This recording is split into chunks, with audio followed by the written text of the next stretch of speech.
मिनश्शैतानिर्रजीम बिस्मिल्लाहिर्रहमानिर्रहीम। मैं हूं एहसान अली आरिफ एडवोकेट और आप देख रहे हैं आपका अपना चैनल एहसान लॉ चैनल। एक भाई ने सवाल किया है कि ये जो आर्टिकल 6 है ये क्या है और गद्दारी एक्ट क्या है।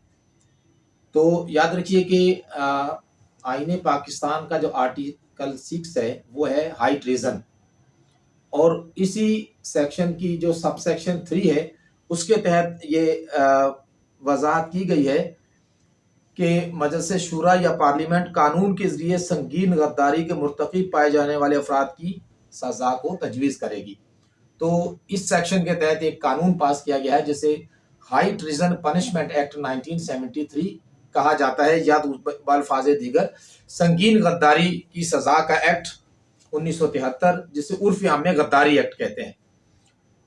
तो जो गद्दारी एक्ट है इसके तहत ये बात बड़ी सराहत के साथ वहाँ लिखी गई है कि 23 मार्च 1956 के बाद से किसी भी वक्त पाकिस्तान में नाफिज आइन की तनसीख या उसकी खिलाफ वर्जी की सूरत में वो हाई ट्रीजन का मुर्तकिब पाया जाएगा, और संगीन गद्दारी का जो कि आइन के आर्टिकल 6 में बयान की गई है उसे उसकी सज़ा जो है मौत या उम्र कैद है। इसी तरह गद्दारी एक्ट का सेक्शन 3 वो तरीकाकार बयान करता है कि कोई भी अदालत उस एक्ट के तहत काबिल सज़ा जुर्म की बाबत अपना इख्तियार समात यानी जुरिस्डिक्शन इस्तेमाल नहीं करेगी तावक्त कि उसे वफाकी हुकूमत की तरफ से नामजद करदा किसी शख्स की तहरीरी शिकायत ना मिले। खुद से अदालत ये प्रोसीडिंग नहीं कर सकती, वफाकी हुकूमत की रिकमेंडेशन पर या उसके कहने पर ही ये कार्रवाई का आगाज़ किया जा सकता है, और ये इसका इख्तियार सिर्फ और सिर्फ वफाकी हुकूमत को है। इवन देन प्रोविंशियल गवर्नमेंट्स भी ये कार्रवाई इनिशिएट नहीं कर सकती, सिर्फ वफाकी हुकूमत कर सकती है।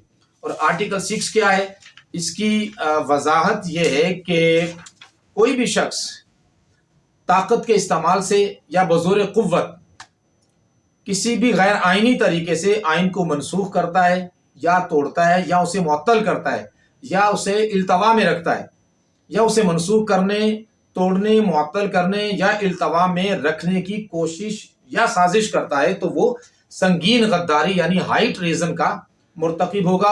और पाकिस्तान में संगीन गद्दारी जो है वो आखिरी दर्जे का जुर्म है और जिसकी सज़ा मौत या उम्र कैद है। आजकल इसके चर्चे बड़े हो रहे हैं, और लेकिन ये इंतहाई हीनियस ऑफेंस है और बड़ी सोच समझकर इसका इत्तलाक किया जाता है किसी शख्स पर भी, और बहुत कम पाकिस्तान की हिस्ट्री में इसका इत्तलाक किया गया है।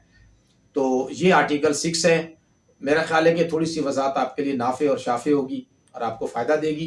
इंशाल्लाह आइंदा जब कोई कमेंट्स हमें आएगा, किसी भी मतलब कानूनी इशू के बारे में सवाल किया जाएगा, तो इंशाल्लाह हम उसकी वजाहत के साथ, सराहत के साथ और तहकीक करके उसका जवाब देंगे।